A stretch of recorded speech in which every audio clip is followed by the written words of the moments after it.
Just miss ಅಲ್ಲ, ಸ್ವಲ್ಪ height ಬಂದಿದ್ರೆ ಪಾಸ್ ಆಗ್ತಿರ್ಲಿಲ್ಲ. ಏನು ಮಾಡಲಿ ಹೇಳಮ್ಮ, ಅವನಿಗೆ ಫೋನ್ ಎತ್ತುತ್ತಿಲ್ಲ, ಬೈಕು ತಗೊಳ್ತಿಲ್ವಲ್ಲ, ಏನು ಮಾಡೋಣ ಹೇಳು. ಅದರಲ್ಲೂ 20,000 ಲಾಸು. ಮತ್ತು ಬೆಂಜ್ದು ₹1 ದುಡ್ಡು ಸಿಗಲಿಲ್ಲ. ಪಾಡಿ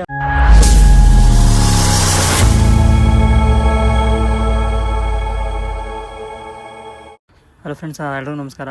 ಹೋದ ವಿಡಿಯೋದಲ್ಲಿ ಗಾಡಿ ಶೋರೂಮ್ದಾಗ ಕಳಿಸಿದ್ದೆ. ಈ ಶೋರೂಮ್ ಹತ್ರ ಬಂದು ಗಾಡಿ ಎಲ್ಲ ಚೆಕ್ ಮಾಡೋದು, ಯಾಕಂದರೆ ರಾತ್ರಿ ಹೊತ್ತನ್ನು ಕ್ಲೀನಾಗಿ ಕಾಣಿಸ್ತಿಲ್ಲ ಅಂತೇಳಿ ಎತ್ತಿದ ಮೇಲೆ ಶೋರೂಮಲ್ಲಿ ಏನಪ್ಪ ಅಂತಂದ್ರು ಅಂದರೆ ಕ್ಯಾಬಿನು ಫುಲ್ಲು ಒಂದು ಅರ್ಧ ಉಷ್ಟ ಐತೆ. ರೆಡಿ ಆಗುತ್ತೆ, ಅಂದರೆ ಯಾವಾಗ ಶೇಕ್ ಬರುತ್ತೆ ಅಂತ ಹೇಳಿದ್ದಾರೆ. ಮತ್ತು ತೊಟ್ಟಿ ಮಾತ್ರ ಏನು ಮಾಡೋಕ್ಕಾಗಲ್ಲ. ಅದು ಬಿಟ್ಟು ಬೇರೆ ಏನು ಪ್ರಾಬ್ಲಮ್ ಆಗಿಲ್ಲ. ಇಂಜಿನ್ಗೂ ಗೇರ್ ಬಾಕ್ಸ್ ಏನು ಇದ್ಬಿಟ್ಟಿಲ್ಲ. ಮತ್ತು ಡೀಸೆಲ್ ಟ್ಯಾಂಕು ಫುಲ್ ಚೆಕ್ ಮಾಡೋದು, ಲೀಕೇಜ್ ಐತೆ ಅಂತೇಳಿ. ಅದು ಏನು ಲೀಕೇಜ್ ಇಲ್ಲ. ತೊಟ್ಟಿ ಕ್ಯಾಬಿನ್ ಮಾತ್ರ ಸ್ವಲ್ಪ ಫುಲ್ ಶೇಕ್ ಐತೆ. ಆ ಶೋರೂಮಲ್ಲಿ ನೋಡಿದ್ರೆ ಫುಲ್ ರೆಡಿ ಮಾಡೋಂಗಿಲ್ಲ, ಇಲ್ಲೇ ಹಾಕೊತೀವಿ, ಇಲ್ಲ ಅಂದರೆ ಒಂದು ಏನೂ ರೆಡಿ ಮಾಡೋದು ಅಂತಂದ್ರು. ಆಗೋ ನಾವೇನೇ ಇಂಜಿನ್ ಆಯಿಲ್ ಹಾಕೊಂಡು ಸ್ಟಾರ್ಟ್ ಮಾಡಿದೋ. ಇದು ಅಲ್ಲಿಂದ ಹೋಗಿ ಒಂದು 10 ಲೀಟ್ರ್ ಇಂಜಿನ್ ಆಯಿಲ್ ತಂದು ಇಂಜಿನ್ ಆಯಿಲ್ ಹಾಕೊಂಡು ಸ್ಟಾರ್ಟ್ ಆಯಿತು. ಆಮೇಲೆ ಇಲ್ಲಿ ಯಾರೋ ಮೆಕ್ಯಾನಿಕ್ ಕರೆಸಿ ಊರಿಗೆ ಹೋಗ್ತಾರೆ, ರನ್ನಿಂಗ್ ಮಾಡಿಸಿ ಎಲ್ಲ ರೆಡಿ ಮಾಡ್ಕೊಂಡು ಈಗ ಹೊರಟಿದ್ದೀವಿ. ಯಾಕಂದರೆ ಸಿಕ್ಕಾಪಟ್ಟೆ ಬೇಜಾರಾಗೋಯಿತು. ಮತ್ತು ಬೆಳಗ್ಗೆಯಿಂದ ಏನು ನಾಷ್ಟ ಮಾಡಿಲ್ಲ, ಅದಕ್ಕೆ ಒಂದು ಸತಿ ಊಟ ಮಾಡೋದು ಅಂತೇಳಿ. ಈಗ ಟೈಮ್ ಒಂದು 2:30.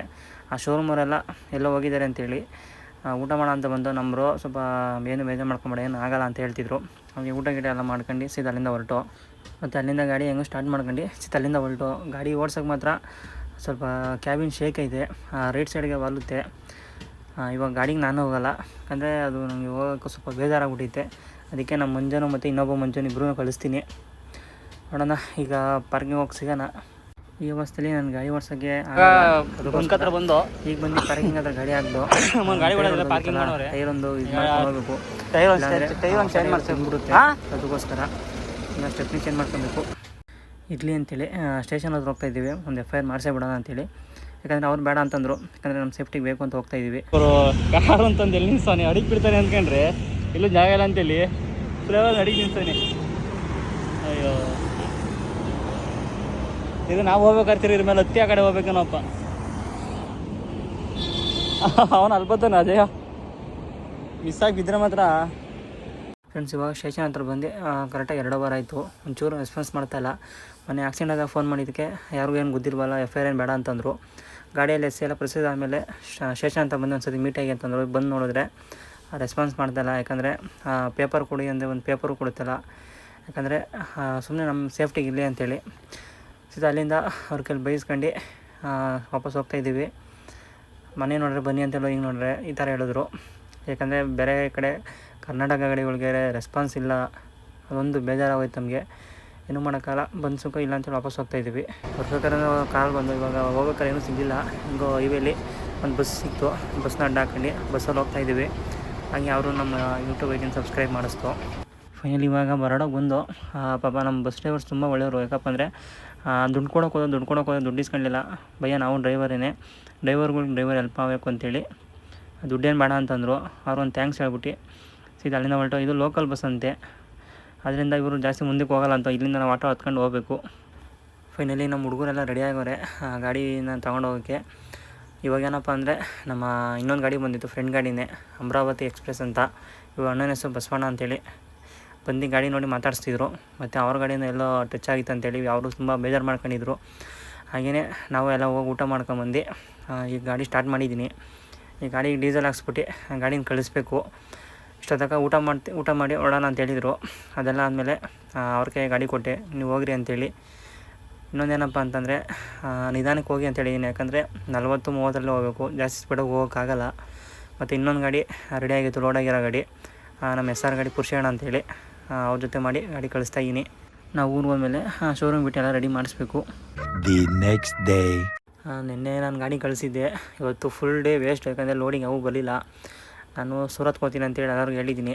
ಅದಕ್ಕೆ ನಮ್ಮ ರಕ್ಷಿ ಅವರು ಬಿಸಿ ಬೋಂಡನು ಬಜ್ಜಿ ಮಾಡ್ತಾರೆ, ನಾನು ಅನ್ನ ಸಾಂಬಾರು ಮಾಡ್ತಾಯಿದ್ದೀನಿ.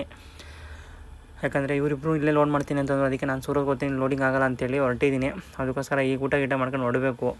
ನಮ್ಮ ಬ್ರೋಗೆ ಬನ್ನಿ ಅಂತೇಳಿ ಅವರು ಬರೋಲ್ಲ ಅಂತಂದರು. ಏನು ಮಾಡೋಕ್ಕಾಗಲ್ಲ, ಇಲ್ಲಿ ಜಾಸ್ತಿ ದಿವಸ ಮಲಗೋಕ್ಕಾಗಲ್ಲ. ದಿ ನೆಕ್ಸ್ಟ್ ಡೇ ಇವರು ಫೈನಲಿ ಲೋಡ್ ಮಾಡ್ತಾವ್ರೆ. ಯಾಕಂದರೆ ಬರೋಡಾಯಿಂದ MT ಬಂದೆ, ಅಲ್ಲಿ ಲೋಡಿಂಗ್ ಇಲ್ಲ ಅಂತೇಳಿ. ಇವರು ನಮ್ಮ ಸೇಟು, ನಮ್ಮ ತಂಜಿಮರು ಮನೆ ಇಲ್ಲಿಂದ ಲೋಡ್ ಮಾಡ್ಕೊಂಡು ಹೋಗಿದ್ದು. ಇನ್ನೊಬ್ರು ಒಳಗಡೆ ಲೇಬರ್ ಅವರೇ, ಅವ್ರನ್ನ ತೋರಿಸ್ತೀನಿ. ಅಂದರೆ ಅವರು ಸಾಯಿಲಣ್ಣ ಅಂತ, ಅವ್ರು ಚೆನ್ನಾಗಿ ಲೋಡ್ ಮಾಡ್ತಾರೆ.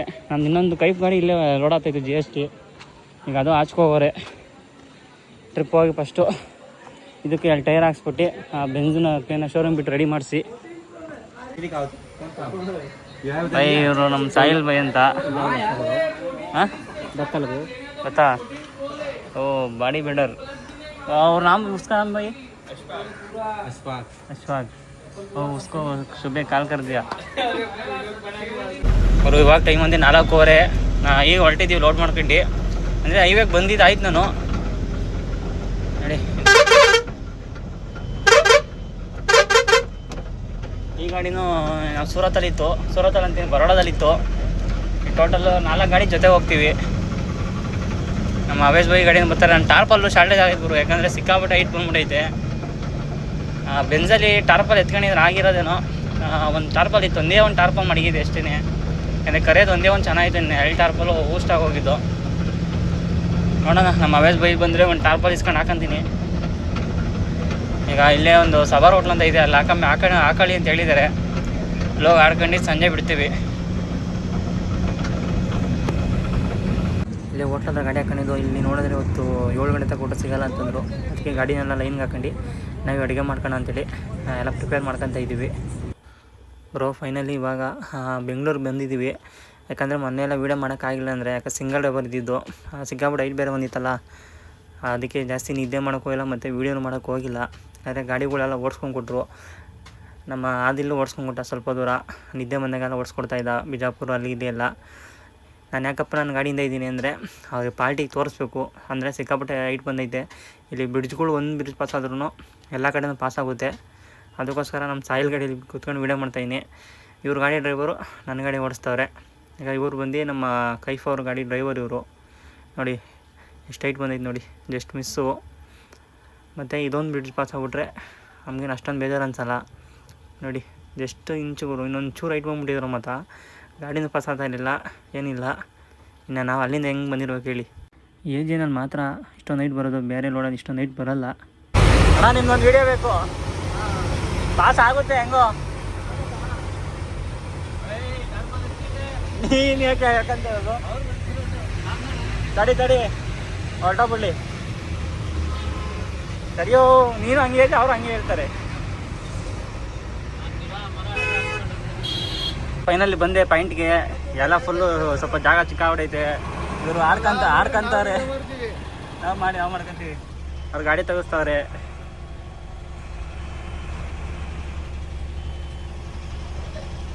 ಇವಾಗ ಫೈನಲಿ ಗಾಡಿ ಖಾಲಿ ಮಾಡ್ಕೊಂಡು ಮನೆಗೆ ಹೋಗ್ತಾಯಿದ್ದೀವಿ. ನಮ್ಮ ಮಂಜವ್ರು ಬಂದಿದ್ರು, ಯಾಕಂದರೆ ಅವರು ಶೋರೂಮ್ ಹತ್ರ ಇದ್ದರು. ಈಗ ಇನ್ನೊಬ್ಬ ಮಂಜ ಅವನು ಶೋರೂಮ್ ತಗೋಗೋದು ತಡ ಹೊರಟೋಗ್ಬಿಟ್ಟವನೆ. ಎಲ್ಗೋದ ಅಂತ ಗೊತ್ತಿಲ್ಲ. ಈಗ ಟೈಮಲ್ಲಿ 9:15. The next day. Good morning ಎಲ್ರಿಗೂ. ನೆನ್ನೆ ನಂದು ಐಚರ್ ಗಾಡಿ ಖಾಲಿ ಮಾಡ್ಕೊಂಬಂದು ಮಂತೆ ನಿಲ್ಸಿದ್ದೆ. ಇವಾಗ ಬಂದು ಎಲೆಕ್ಟ್ರಾನಿಕ್ ಸಿಟಿಲಿ ಇದ್ದೀವಿ. ನಂದು ಐಚರ್ನ ಲೋಡಿಗೆ ಕಳಿಸಿದ್ದೀನಿ, ನಮ್ಮ ಪ್ರತಾಪಣ್ಣನು ಮಂಜುನ. ಈಗ ನಾನು ಮತ್ತು ನಮ್ಮ ಅಣ್ಣ ಶೋರೂಮ್ ಹತ್ರ ಹೋಗ್ತಾಯಿದ್ದೀವಿ. ಶೋರೂಮಿಗೆ ಕಾಲ್ ಮಾಡಿ ಬನ್ನಿ ಅಂತ ಹೇಳಿದ್ರು. ಸ್ವಲ್ಪ ಡಾಕ್ಯುಮೆಂಟ್ಸ್ ಎಲ್ಲ ತೊಗೊಂಡು ಹೋಗ್ತಾಯಿದ್ದೀವಿ. ಈಗ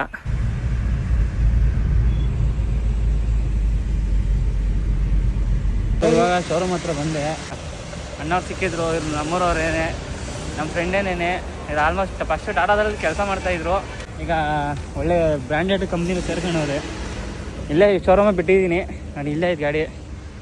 ನಮ್ಮ ಡ್ರೈವರ್ ಹೊರಟೋಗ್ಬಿಟ್ಟು ಏನೂ ಮಾಡೋಕ್ಕಾಗಲ್ಲ. ಈ ಹತ್ತಿವೇಲೆ ಶೋರೂಮ್ ಮುಂದೆ ಏಷ್ಯಾದಲ್ಲ ನಂಬರ್ 2 ಶೋರೂಮ್ ಅಂತೆ. ನೋಡಿ ಎಷ್ಟು ಬಸ್ ನಿಂತಿದ್ದೇವೆ ಅಂತೇಳಿ. ನಮ್ಮರು ಎಲ್ಲ ಕರ್ಕೊಂಡೋಗಿ ಇಂಟ್ರೊಡ್ಯೂಸ್ ಮಾಡ್ತಾಯಿದ್ರು ನನ್ನ. ಮತ್ತು ಇನ್ನೊಂದೇನಪ್ಪ ಅಂದರೆ ಈಗ ಎಲ್ಲ ಎಂಟ್ರಿ ಮಾಡ್ತಾಯಿದ್ದೀವಿ, ಸರ್ವೇದು ಮತ್ತೆಲ್ಲ ಕೊಡ್ತಾಯಿದ್ದೀನಿ. ಎಲ್ಲ ಪಾಪ ಫುಲ್ ಸಪೋರ್ಟ್ ಮಾಡ್ತಾಯಿದ್ದಾರೆ ನನಗೆ ಇಲ್ಲಿ ಈ ಶೋರೂಮ್ ಮಾತ್ರ. ಇವಾಗ ಶೋರೂಮ್ ಹತ್ರ ಕೆಲಸ ಎಲ್ಲ ಮುಗಿಸ್ಕೊಂಡು ಮನೆ ತಗ ಬಂದೆ. ನಮ್ಮ ಅಣ್ಣ ಬಿಟ್ಟು ಹೋದ. ನಮ್ಮ ಮಂಜ ಅದೆಲ್ಲೋದು ಅಂತ ಗೊತ್ತಾಗ್ತಿಲ್ಲ ನನಗೆ. ಫೋನ್ ಎತ್ತುತ್ತಿಲ್ಲ, ಯಾಕಂದರೆ ಅವ್ನ ಬೈಕು ನನ್ನ ಮನೇಲಿ ನಮ್ಮ ಮನೆ ಐತೆ. ಬೈಕ್ ನಿನ್ಸ್ ಹೋಗೋನೆ, ಬೈಕ್ ತಗೊಂಡು ಹೋಗೋ ಬಂದಿಲ್ಲ, ಫೋನ್ ಎತ್ತುತ್ತಿಲ್ಲ. ಏನು ಮಾಡೋಣ ನೀನು? ಹಾಂ, ಏನು ಮಾಡಲಿ ಹೇಳಮ್ಮ ಅವನಿಗೆ? ಹಾಂ, ಫೋನ್ ಎತ್ತುತ್ತಿಲ್ಲ, ಬೈಕು ತಗೊಳತ್ತಿಲ್ವಲ್ಲ, ಏನು ಮಾಡೋಣ ಹೇಳು? ಏನು ಹೊಡಿತೀವೋ ನಾವು ಅವನಿಗೆ? ಹೊಡಿತೀವೋ ಹೇಳು? ಏನು ಮಾಡ್ತಿ? ಹಂಗೆಲ್ಲ ನೋಡ್ರೆ ಬರ್ತಾನೇನು ಅಂತ. ಅಲ್ಲ ಕಣಮ್ಮ, ಹಂಗೆ ಹೊಡೆಯಂಗಿದ್ದೀರಿ ಶೋರೂಮಲ್ಲಿ ಅದು ಗಾಡಿ ಅಲ್ಲ, ಹಂಗೆ ಹೊಡೆಯಂಗಿದ್ದೀರಿ ಅಲ್ಲೇ ತಾವು ಹೊಡಿತಿಲ್ವ? ಹೋಯ್ತಾಗೇನೆ ಅದೇನೇ ಅದೇನು ಡ್ರೈವರಪ್ಪ. ಏನು ಮಾಡ್ತೀಯ, ಎಲ್ಲ ನಮ್ಮಂಗೆ ಇರ್ತಾರ. ಓ ನಮ್ಮ ಅಪ್ಪ ಬೇರೆ ಖರ್ಚು ಕಾಸು ಕೊಟ್ಟು ಬಂದಿತ್ತಲ್ಲ ಊಟಕ್ಕಿನ ಅಷ್ಟಕ್ಕೆಲ್ಲ, ಅದೇ ಹೇಳು.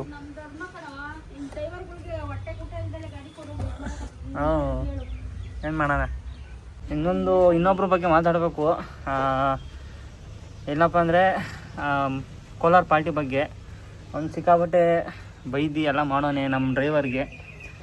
ಒಂದು ವಿಡಿಯೋದಲ್ಲಿ ಪಾರ್ಟಿಯಿಂದ ಗಾಡಿ ಹಿಂಗೆ ಆಗಿರೋದು ಅಂತ ಹಾಕಿದ್ದೀನಿ. ಅದೇನಪ್ಪ ಹಾಕಿದ್ದೀನಿ ಅಂತಂದರೆ ಬೈದಿರೋಕ್ಕೆ ಬೇಜಾರಾಗ್ತಿಲ್ಲ, ಅಲ್ಕರ್ಗ ಮತ್ತು ಅಲ್ಲಿ ಬೈದಿರೋಕ್ಕೆ ಬೇಜಾರಾಗ್ತಿರೋದು. ಮತ್ತು ಇನ್ನೊಂದು ಏನಪ್ಪ ಅಂದರೆ ನಾವು ಪಾರ್ಟಿಗೆ ಏನೂ ಬೇಕು ಅಂತ ಏನೂ ಬೈತಲ್ಲ, ಪಾರ್ಟಿ ಆಡಿರೋ ಮಾತುಗಳಿಗೆ ಅಷ್ಟೇ ಬೈತಾಯಿರೋದು. ಇನ್ನೊಂದೇನಪ್ಪ ಅಂದರೆ ಪಾರ್ಟಿಗಳು ಏನಪ್ಪ ಅಂತಂದರೆ ನೀವು ಎಲ್ಲ ಕೂತ್ಕೊಂಡು ಮಾತಾಡ್ತೀರ ಅಷ್ಟೇ. ನಮ್ಮ ಥರ ರೋಡಲ್ಲಿ ಬಂದು ಗಾಡಿ ಓಡಿಸಿ ನಿಮಗೂ ಗೊತ್ತಾಗ್ತೈತೆ ಏನು ಟೈಮಿಂಗ್ಸ್ ಹೆಂಗೆ ಅಂತೇಳಿ. ನಂದು ಬೆನ್ಸ್ದು ₹1 ದುಡ್ಡು ಸಿಕ್ಕಿಲ್ಲ. ದುಡ್ಡಪ್ಪ ಏನಂತ ಅಂದರೆ ಮನೆಯಿಂದ ಹೋಗ್ಬೇಕಾದ್ರೆ 1 ಲಕ್ಷ ರೂಪಾಯಿ ಸಾಲ ಮಾಡ್ಕೊಂಡು ಹೋಗಿದ್ದು ಡೀಸೆಲ್ಗೆಲ್ಲ ಅಂತೇಳಿ. ಕೋಲಾರಿಂದ ಲೋಡ್ ಆಗಿದ್ದು ಗಾಡಿಗೂ ಐಚಾರು ಚಿಕ್ಕಮಂಗ್ಳೂರು ಲೋಡ್ ಆಗಿದ್ದು, ಬೆನ್ಸ್ ಮಂದಿ ಕೋಲಾರದ ಲೋಡ್ ಆಗಿದ್ದು. ಬರೀ 5,000 ಅಡ್ವಾನ್ಸ್ ಕೊಟ್ಟಿದ್ದು, 65,000 ಬಾಡಿಗೆಲಿ. ಅದ್ರದ್ದು ₹1 ಸಿಕ್ಕಿಲ್ಲ. ಮತ್ತು ಐಚಾರಲ್ಲಿ ನಮ್ಮ ಅಯ್ಯಜಣ ಬಂದು 17,000 ಡೀಸೆಲ್ ಹಾಕ್ಸಿದ್ರು. ಗಾಡಿ ಕಾಲ ಮೇಲೆ 25,000 ಬಾಡಿಗೆ ಇಟ್ಕೊಂತಿ ಅಂತೇಳಿ ಫೈನಲ್ಲಿಗೆ 20,000 ಬಾಡಿಗೆ ಇಡ್ಸಿದ್ರು. ಅದರಲ್ಲೂ 20,000 ಲಾಸು. ಮತ್ತು ಬೆನ್ಸ್ದು ₹1 ದುಡ್ಡು ಸಿಗಲಿಲ್ಲ. ಪಾರ್ಟಿ ನೋಡ್ರೆ ಪಾರ್ಟಿಗೆ ಏನು ಕೇಳ್ತಿರೋದು ಅಂತಂದರೆ, ಅಣ್ಣ ನಿಂದು ಲಾಸ್ ಆಗೈತೆ ನಂದು ಲಾಸ್ ಆಗೈತೆ, ಏನೋ ಒಂದು 10,000 20,000 ನಿಮ್ಮ ಕೈಲಾದಷ್ಟು ಕೊಡಿ ಅಂತಂದರೆ ಫೋನ್ ಮಾಡಿದ್ರೆ ನೀನು ಮಾಲೆ ಖಾಲಿ ಮಾಡಿಲ್ಲ ಅಂತ ಹೇಳ್ತಾರೆ. ಅವ್ರು ಖಾಲಿ ಮಾಡೋದಲ್ಲೇ ಬೇರೆಯವ್ರು ಬಂದು ಹೆಂಗೆ ಮಾಲೆ ಎತ್ಕೊಂಡು ಹೋಗೋಕ್ಕೆ ಸಾಧ್ಯ? ಅದು ಫುಲ್ ವೀಡಿಯೋ ನನ್ನ ಹತ್ರ ಐತೆ, ಯಾರು ಬಂದು ಮಾಲೆ ಎತ್ಕೊಂಡು ಹೋದ್ರು ಅದು ಓದಿ ವಿಡಿಯೋದಲ್ಲಿ ಹಾಕಿದ್ದೀನಿ. ಬಂದು ಕ್ರಾಸಿಂಗ್ ಮಾಡ್ಕೊಂಡು ಹೋಗಿದ್ದು, ಗಾಡಿ ನಂಬರ್ ಸಮೇತನೂ ಐತೆ. ಈಗ ಅದು ನಮಗೆ ಬೇಕಾಗಿಲ್ಲ, ಯಾಕಂದರೆ 40 ಲಕ್ಷ ರೂಪಾಯಿ ಗಾಡಿ ನಮಗೈತೆ, ಅದು ನಮಗೆ ಬೇಕಾಗಿಲ್ಲ. ಆ ಪಾರ್ಟಿ ಏನೇನು ಬೈದವ್ರೆ ಅದು ಹಾಕ್ತೀನಿ. ನನಗೆ ಹೇಳಿದ್ದು ಬರೋಡಾಗೂ ಖಾಲಿ ಮಾಡೋ ಅಂತೇಳಿ ನಮ್ಮ ಡ್ರೈವರ್ಗೆ ಹೇಳಿರೋದು. ಅದಾದಮೇಲೆ ಅರ್ಜೆಂಟ್ ಮಾಡಿ ಅಹಮದಾಬಾದ್ಗೆ ಹೋಗಿ ಅಂತೇಳಿ ಬಲವಂತ ಮಾಡಿರೋ, ಅದು ಪ್ರೂಫ್ ಸಮೇತ ನನ್ನ ಹತ್ರ ಐತೆ. ಪಾರ್ಟಿ ಕೇಳಿದ್ರೆ ಅಣ್ಣ ಯಾರೋ ಪಾರ್ಟಿ ಫೋನ್ ಮಾಡ್ಬಿಟ್ಟು ಇನ್ನೊಬ್ರು ಡ್ರೈವರ್ ಬರೋಡಾಕ್ ಬಾ ಅಂತವ್ರಂತಲ್ಲಣ್ಣ. ಬರೋಡಾಗೆ ಹೋಗದ್ ಗಾಡಿ ಮತ್ತೆಲ್ಲಿ ಹೋಗ್ಬೇಕು? ಇವಾಗ ನನಗೆ ಈ ನಂಬರ್ಗೆ ಇನ್ನೊಬ್ರು ಫೋನ್ ಮಾಡಿದ್ರು ಅಹಮದಾಬಾದ್ಗೆ ಹೋಗು ಅಂತ. ಇಲ್ಲ ಲೈನಲ್ಲಿ ತಡೀರಿ. ಅದು ನಮ್ಗೆ ಬೇಕಾಗಿಲ್ಲ. ಇನ್ನೊಂದೇನಪ್ಪ ಅಂದರೆ ದಯವಿಟ್ಟು ಟೊಮೊಟೊ ಲೋಡ್ ಮಾಡೋರು ಯಾರೇ ಆಗಲಿ ಪಿ ಪಿ ಕ್ರೇಟಲ್ಲಿ ಲೋಡ್ ಮಾಡೋಕ್ಕೆ ಹೋಗ್ಬಿಡಿ. ಯಾಕಂದರೆ ಅದು ಸಿಕ್ಕಾಬಿಟ್ಟೆ ಡ್ಯಾಮೇಜ್ ಆಗಿದೆ. ನನ್ನೇ ಅಂತಲ್ಲ, ಸುಮಾರು ಬೇರೆ ಗಾಡಿಗಳ್ದು 10,000 20,000 30,000 ಹಿಡ್ದಿದ್ದು ಬಾಡಿಗೆ ನೋಡಿದ್ದು ಕಣ್ಣು ಮುಂದೆನೇ ಹಿಡಿದವ್ರೆ. ನಂದು ಫಸ್ಟ್ ಟೈಮ್ 20,000 ಹಿಡಿದವ್ರೆ. ಈಗ ಪಾರ್ಟಿಗಳು ಕೇಳಕ್ಕೆ ಹೋದರೆ ನಮಗೇನು ವರ್ಕೌಟ್ ಆಗಲ್ಲಪ್ಪ ಅಂತ ಹೇಳ್ತಾರೆ. ಅರ್ಧ ಪಿ ಪಿ ಕ್ರೇಟ್ ಹಾಕಿ, ಇನ್ನು ಅರ್ಧ ಮಾಮೂಲಿ ಹೊಸ ಕ್ರೇಟ್ ಹಾಕಿ, ಇದು ಸ್ಟ್ರೆಂತ್ ಇರೋ ಕ್ರೇಟ್ ಹಾಕಿ, ಏನು ಆಗಲ್ಲ ಡ್ಯಾಮೇಜು. ಯಾಕೆಂದರೆ ಡ್ಯಾಮೇಜ್ ಅಂದರೆ ಅವ್ರಿಗೇನು ಡ್ಯಾಮೇಜ್ ಆಗೋಲ್ಲ, ಲಾಸ್ ಆಗೋದು ಡ್ರೈವರ್ಗಳಿಗೇ. ಹಿಂಗೇ ಟ್ರಿಪ್ಪು ಒಂದು 15 ದಿವಸ ಹಿಂದೆ ಚಿಕ್ಕಮಂಗ್ಳೂರಿಂದ ಲೋಡ್ ಮಾಡಿದ್ದೆ. ಅಲ್ಲಿ ಪಾರ್ಟಿನೂ ಅಷ್ಟೇ ಸಿಕ್ಕಾಪಟ್ಟೆ ಬೈತಾ ಇದ್ದ. ಒಂದೇ ಮಾತಾಡಿದ್ದು, ಅಣ್ಣ ಡ್ರೈವರ್ಗಳು ಕರೆಕ್ಟಾಗಿ ರೆಸ್ಪೆಕ್ಟ್ ಕೊಟ್ಟು ಮಾತಾಡು, ಇಲ್ಲಾಂದರೆ ಗಾಡಿ ಖಾಲಿ ಮಾಡಿ ಇಲ್ಲೇ ನಿಲ್ತೀನಿ, ಬಂದು ಖಾಲಿ ಮಾಡ್ಕೊಂಡು ಹೋಗು ಅಂತ ಹೇಳಿದ್ದೆ. ಅದಾದಮೇಲೆ ನಾನು ಗ್ರೂಪಲ್ಲಿ ಎಲ್ಲರಿಗೂ ಹಾಕಿದ್ದೆ. ನಮ್ಮ ಫ್ರೆಂಡ್ಸ್ ಸರ್ಕಲ್ ಎಲ್ಲರೂ ಅವ್ನಿಗೆ ಬಾಯಿಗೆ ಬಂದಂಗೆ ಬೈದಾರೆ ಅವ್ನಿಗೆ ಚಿಕ್ಕಮಂಗ್ಳೂರಿನ ಪಾರ್ಟಿಗೆ. ಅವ್ರು ಹೀಗೆ ಅಂತಲ್ಲ, ಕೆಲವೊಬ್ರು ಪಾರ್ಟಿಗಳು ಇದೇ ಥರನೇ. ಒಬ್ಬೊಬ್ಬರು ಪಾರ್ಟಿಗಳು ದೇವರಂಟೆ ಒಳ್ಳೆ ಮನುಷ್ಯರು. ನಮಗೆ ಅಹಮದಾಬಾದ್ ಪಾರ್ಟಿ ಏನಪ್ಪ ಹೇಳಿದೆ, ನಾನು ಅರ್ಜೆಂಟೇ ಮಾಡಲಿಲ್ಲ, ನೀನು ಯಾಕೆ ಇಷ್ಟು ಹಿಂಗೆ ಬರೋಕ್ಕೆ ಹೋದೆ ಅಂತೇಳಿ ನಮಗೆ ಬೈದ. ಏನೂ ಮಾಡೋಕ್ಕಲ್ಲ, ನಮ್ಮ ಟೈಮು ಹಾಗೆ ಖರಾಬ್ ಆಗಿತ್ತು ಅನ್ನೋ ಗೊತ್ತಿಲ್ಲ. ಇನ್ನೊಂದು ಏನಪ್ಪ ಹೇಳಬೇಕು ಅಂತಂದರೆ, ನಂಗೆ ಆ ಟೈಮಲ್ಲಿ ಹೆಲ್ಪ್ ಮಾಡಿದ್ದು ನಮ್ಮ ರಕ್ಷಿತು ಮತ್ತು ನಮ್ಮ ಅಜಯ್ ಮತ್ತು ನಮ್ಮ ಆದಿ ಅಣ್ಣನ ಗಾಡಿ ಡ್ರೈವರ್ ಇಬ್ಬರು. ದುಡ್ಡು ಕಾಸಾಗಲಿ ಎಲ್ಲ ಅವರು ಹೆಲ್ಪ್ ಮಾಡಿದ್ರು.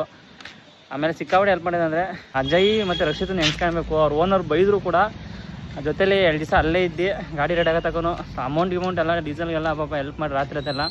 ಇನ್ನೂ ಒಂದು 3 ಜನ ರೆಸ್ಟ್ ಹೇಳೋದು ಬೇಡ, ಅದೇನೋ ಹೇಳ್ತಾರಲ್ಲ ಊಟಕ್ಕೆ ತಟ್ಟೆ ಹಾಕ್ಬಿಟ್ಟು ಊಟ ಇಲ್ಲ ಅಂತ ಹೇಳ್ತಾರಲ್ಲ, ಹಂಗೆ ಅದು ಎಷ್ಟು ಪರದಾಡ್ತೆ ಅಂತಂದರೆ ಈ ಟೈಮಲ್ಲಿ ಕಷ್ಟಕ್ಕೆ ಯಾರೂ ಹೆಲ್ಪ್ ಆಗೋಲ್ಲ. ಅದು ಏನು ಮಾಡೋಕ್ಕಲ್ಲ, ನಮ್ಮ ಟೈಮ್ ಸರಿ ಇಲ್ಲ. ನಸೀಬ್ ಗಂಡು ಕ್ಯಾಕರೇಗ ಪಂಡು ಅನ್ನಂಗೆ ಆಯಿತು. ಅಲ್ಲಿ ಪೊಲೀಸವರು ಅಷ್ಟೇ ಸಿಕ್ಕಾಪಟ್ಟೆ ರೋಲ್ ಕಾಲ್ ಮಾಡೋದು, ದುಡ್ಡು ತಿನ್ನೋದು ಜಾಸ್ತಿ ಆಗ್ಬಿಟ್ಟೈತೆ. ನಾ ತಿರ್ಗಾ ಶೋರೂಮ್ಗೆ ಹೋಗ್ಬೇಕು. ಕೊಟೇಶನ್ ಎಷ್ಟು ಕೊಟ್ಟವ್ರೆ ಅಂತೇಳಿ ನೆಕ್ಸ್ಟ್ ವೀಡಿಯೋದಲ್ಲಿ ಹಾಕ್ತೀನಿ. ಇನ್ಶೂರೆನ್ಸ್ ಎಷ್ಟು ಕ್ಲೈಮ್ ಆಗುತ್ತೆ, ಸರ್ವಿವರ್ ಬಂದು ಇನ್ನೂ ಹೆಂಗೆ ಕ್ಲೈಮ್ ಮಾಡ್ತಾರೆ, ಅದೇ ಏನೇನು ಪ್ರೊಸೀಜರು ಗಾಡಿ ಆಕ್ಸಿಡೆಂಟ್ ಆದಾಗ ಎಲ್ಲ ತಿಳಿಸ್ಕೊಡ್ತೀನಿ. ಎಲ್ರಿಗೂ ಬಾಯ್. ಇಲ್ಲಿಗೆ ವಿಡಿಯೋ ಏನು ಮಾಡ್ತೀನಿ. ನಮ್ಮಮ್ಮ ಬಟ್ಟೆ ಹಿಂಡ್ತವ್ರೆ, ಡಿಸ್ಟರ್ಬ್ ಆಗ್ತೈತೆ.